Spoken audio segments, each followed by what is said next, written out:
Hello students, welcome to my YouTube channel Kushank online classes में। मेरा नाम कुशांक मौर्य है। मैं आज की इस वीडियो में कक्षा 10 सब्जेक्ट मैथ में चैप्टर 1 वास्तविक संख्याएं रियल नंबर के बारे में बात करूंगा। इसकी पहली वीडियो में हमने यूक्लिड विभाजन प्रमेय के बारे में जाना था और उसके कुछ उदाहरण भी देखे थे। इस वीडियो में मैं आज आपको ऑल एग्जाम्पल के बारे में बताऊंगा। जितने भी इस चैप्टर में उदाहरण हैं उनके बारे में बताऊंगा। आइए देखिए उदाहरण। जो सबसे पहला उदाहरण है वो है 4052 और 12576 का HCF यूक्लिड विभाजन एल्गोरिथम का प्रयोग करके ज्ञात कीजिए। तो इसको हल कीजिए। इसको हल करने के लिए क्या करेंगे हम? इसके पहले की वीडियो में हमने बताया है कि हम HCF कैसे निकालते हैं। यूक्लिड विभाजन एल्गोरिथम का प्रयोग करके हम HCF कैसे निकालते हैं। तो वही इसमें करना है। क्या करना है? HCF ही तो निकालना है। तो जो छोटा नंबर है 4052 और जो बड़ा नंबर है वो है 12576, इसका HCF निकालना है। क्या निकालना है? HCF। तो देखिए HCF निकालने के लिए हमें क्या करना होता है? छोटे नंबर को बड़े नंबर से भाग करना होता है। यही तो करना होता है। तो देखिए 4052 भागे 12576, यही तो लिखा हुआ है। तो हम इसको भाग करते हैं। किससे करें? 3 से कर रहे हैं। तो 3 दूनी 6, 5 3 15 और 3 0 0, तो यहाँ पे 15 हो गया। और 4 3 12। तो इतना हमें प्राप्त हुआ जब हम 4052 को 3 से गुणा करते हैं। तो यहाँ पे 1 में 1 गया कुछ नहीं, 2 में 2 गया कुछ भी नहीं, और यहाँ पे 420 बचा। 6 में से 6 गया 0, और 7 में से 5 गया 2, और 5 में से 1 गया 4। अब हम इसको किससे भाग करेंगे? इससे करेंगे। 4052 से भाग करेंगे। यही तो करेंगे। तो इसको हम कितने से भाग करेंगे? इसको हम 9 से करते हैं। 9 0 0, 9 2 18, 9 4 36, एक हासिल आया 37। यही तो हुआ। 3780 आया। कितना आया? 3780 आया। तो यहाँ पे कट जाएगा और यहाँ पे हमें 272 मिलेगा। कितना मिलेगा? 272। तो अब हम फिर से इसको भाग करेंगे 420 को। 420 को भाग करने के लिए हम एक बार इसे ले जाएंगे। कितने बार? एक बार ही तो ले जाएंगे। तो देखिए एक बार लेकर जाएंगे तो कितना हो जाएगा? यहाँ पे 272 आ जाएगा। तो 0 में से जाएगा नहीं, तो हम हासिल लेंगे, 10 हो जाएगा। यहाँ पे 8 बचेगा। यहाँ पे 11 हो गया, तो 7 4 11, 4 आएगा। और यहाँ पे जब हासिल लिया तो 3 बचा, 3 में से 2 गया, 1 बचा, 148 आएगा। अब हम इसको फिर से भाग करेंगे। इसको हम किससे फिर से भाग करेंगे? 272 से। किससे? 272 से। तो 148 को फिर से हम एक बार लेकर जाएंगे। कितने बार? एक बार लेकर जाएंगे तो हमें 148 मिलेगा। तो यहाँ पे कितना बचेगा? 24 बचेगा। कितना बचेगा? 124 बचेगा। 12 में से 8 गया, 4 बचा। यहाँ पे 6 में से 4 गया, 2 बचा, और 2 में से 1 गया, 124 बचा। अब हम फिर से इसको भी भाग करेंगे। क्या करेंगे? इसको भी भाग देंगे 148 से देंगे। तो क्या होगा? 124 को एक बार फिर से ले जाएंगे। तो यहाँ पे 124 आ गया। अब यहाँ पे कितना बचेगा? अब यहाँ पे 24 बचेगा। कितना बचेगा? 24। अब हम 24 को 124 बार फिर से लेकर जाएंगे लेकर। तो 124 हो गया। तो 24 पंचे 120 होता है। कितना होता है? 120 होता है। तो यहाँ पे कितना बचा? 4 बचा। ये कट गया। अब हम 4 को 24 से भाग करेंगे तो 6 चौक 24, तो यहाँ पे हमें 0 मिल रहा है। जब हम 4 को 24 से भाग करेंगे तो 6 चौक 24 और यहाँ पे 0 आ जाएगा। तो हम इसे कैसे लिखेंगे एल्गोरिथम के अनुसार, यूक्लिड विभाजन जो एल्गोरिथम है उसके अनुसार इसे हम कैसे लिखेंगे। तो हमने सबसे पहले क्या किया, जो 12,576 था यही तो था, 12,576 बराबर कितना हो जाएगा, 4,052 यही तो होगा, गुणे 3 से तो ही भाग किया है और शेषफल कितना आया 400 धन 420, यही तो हुआ। तो यहाँ पे क्या हुआ, यहाँ पे हमें शेष 0 प्राप्त नहीं हुआ, यहाँ पर शेष बराबर नॉट 0, यही तो हुआ। फिर क्या किया, अगला स्टेप क्या था, अगला स्टेप 4,052 को हमने भाग किया, 4,052 को, तो इसमें क्या किया 420 गुणे 9 धन शेषफल 272, यही तो आया। यहाँ पर भी क्या हुआ, यहाँ पर शेष इज नॉट इक्वल टू 0, यही तो हुआ, यहाँ पे भी शेष 0 नहीं हुआ। फिर आगे देखिए, आगे क्या किया, अगला स्टेप जो था वो भी भाग दिया हमने, तो यहाँ पे किसको भाग दिया 420 को, 420 बराबर 272, 272 से ही तो भाग दिया, गुणे 1 और धन शेषफल कितना आया 148 आया, यही तो आया। यहाँ पर भी शेष 0 प्राप्त नहीं हुआ, यहाँ पर शेष इज नॉट इक्वल टू 0, यही तो हुआ। अगला जो स्टेप है वो फिर से देखिए, यहाँ पे अब हमने 272 को भाग दिया, किसको भाग दिया 272 को, 272 भाग दिया तो किससे भाग दिया 148 से, फिर एक बार लेकर गया था और शेषफल कितना बचा था 124 बचा था, यही तो बचा था 124। यहाँ पर भी शेष 0 नहीं आया, इज नॉट इक्वल टू 0, यही तो हुआ। अब हमने फिर से 148 को भाग दिया 148 को किससे भाग दिया 124 से, 124 गुणे 1 धन शेषफल कितना बचा था 24 बचा था, यही तो बचा था। यहाँ पे देखिए 24 बचा था, तो यहाँ पर भी शेष 0 नहीं आया, यहाँ पर शेष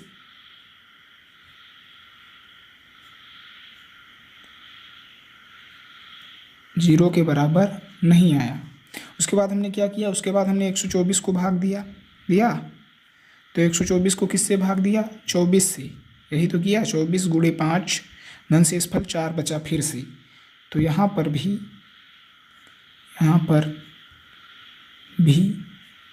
शेष 0 के बराबर नहीं आया।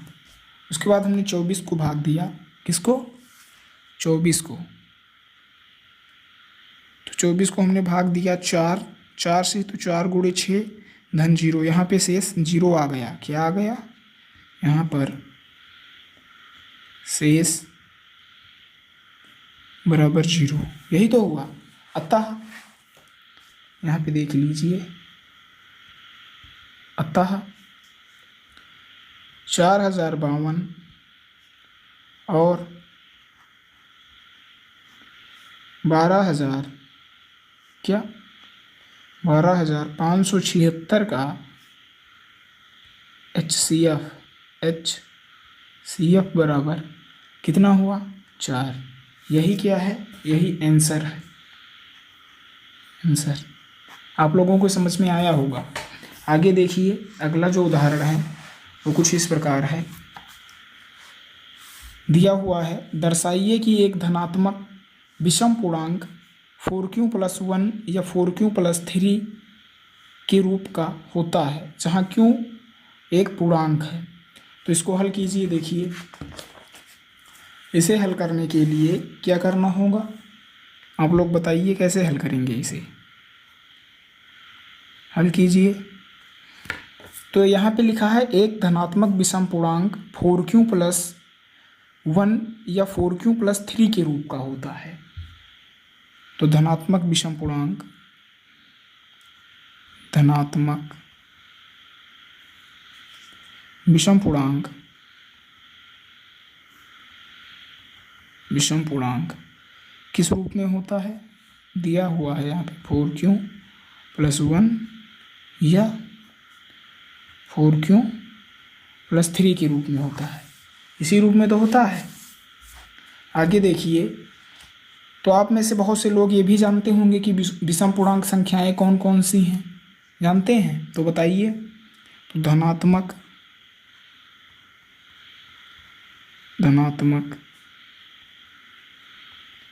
विषम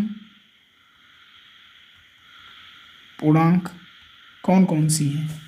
1 है, 3 है, और 5 है, और 7 है, और 9 है, और 11 है, और 13 है।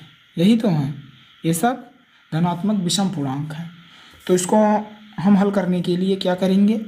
देखिए, हम यहाँ पे क्या लिखा हुआ है? धनात्मक विषम पूर्णांक 4q प्लस 1 या 4q प्लस 3 के रूप में होना चाहिए, जहाँ q एक पूर्णांक हो। क्या हो? विषम पूर्णांक हो। क्या हो? विषम पूर्णांक हो। तो हम इसे ज्ञात करने के लिए क्या करेंगे? जो 4 है इसको हम विषम पूर्णांक से भाग करेंगे।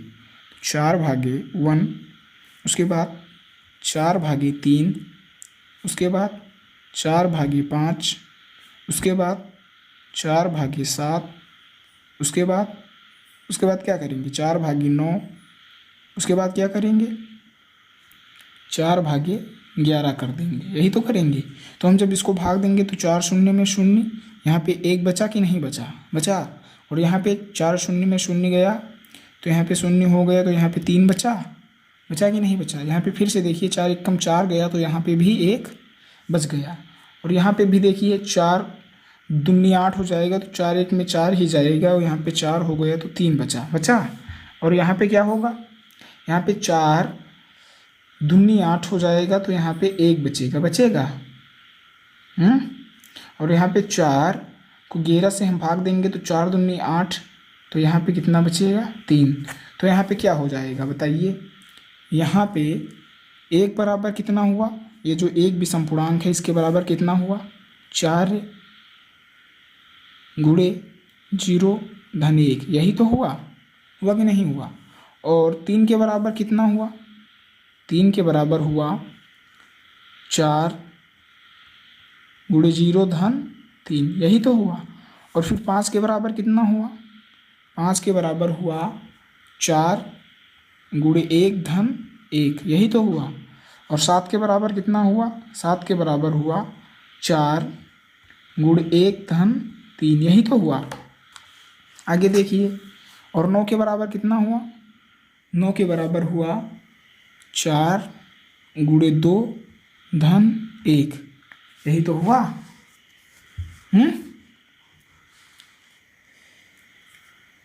और 11 के बराबर कितना हुआ? 11 के बराबर कितना हुआ? 4 गुणे 2 धन 3। ये हुआ कि नहीं हुआ? तो ये क्या है? ये विषम धनात्मक पूर्णांक है कि नहीं है? हैं? और ये किस रूप में है? ये जो है ये 4q प्लस 1 के रूप में है। किस रूप में है?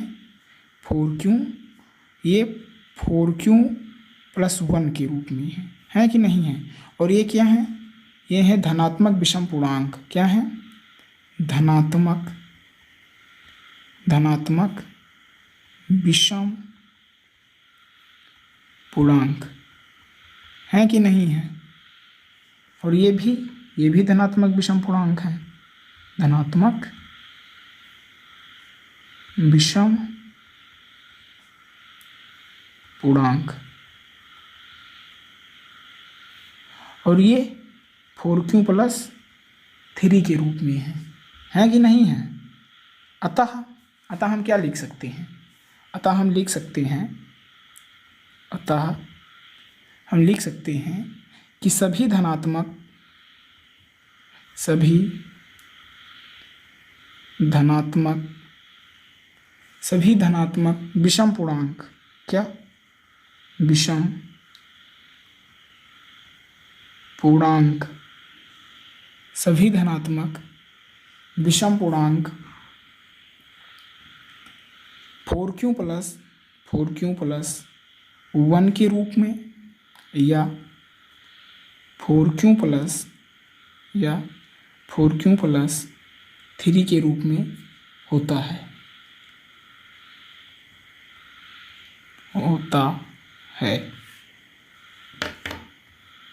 तो समझ में आया ये आप लोगों को।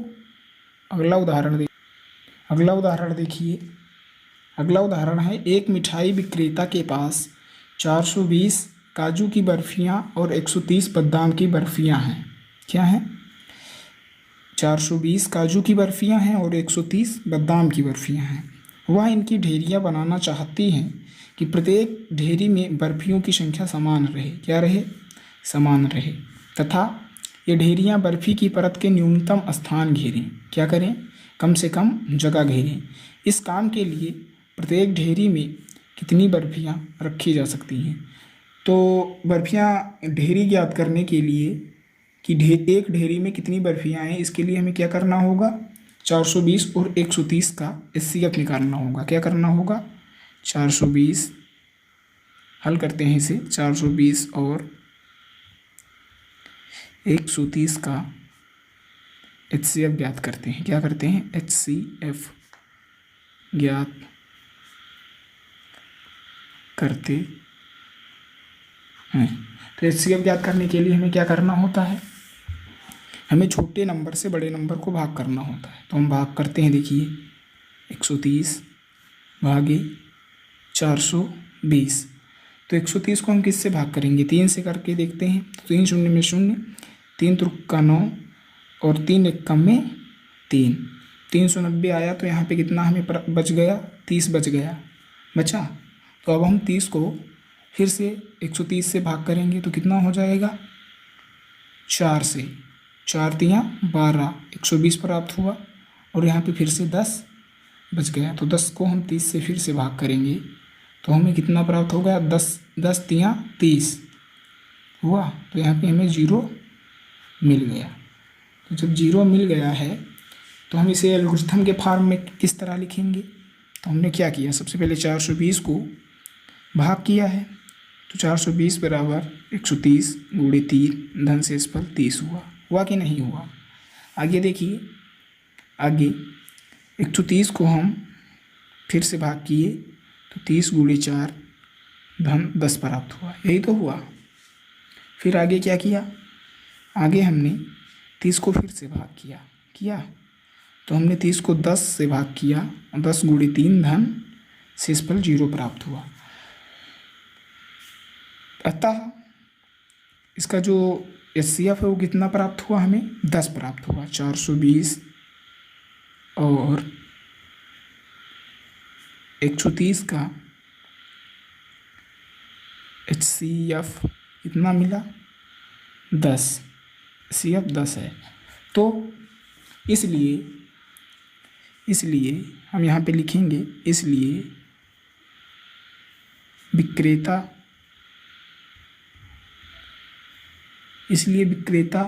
मिठाई की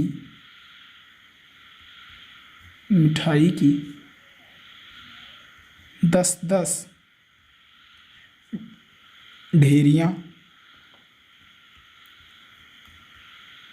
बना सकता है। क्या कर सकता है? बना सकता है। यही इसका आंसर है। क्या है? आंसर है। आई होप आप लोगों को यह वीडियो पसंद आया होगा। तो फिर मिलते हैं अगले वीडियो में। तब तक के लिए धन्यवाद।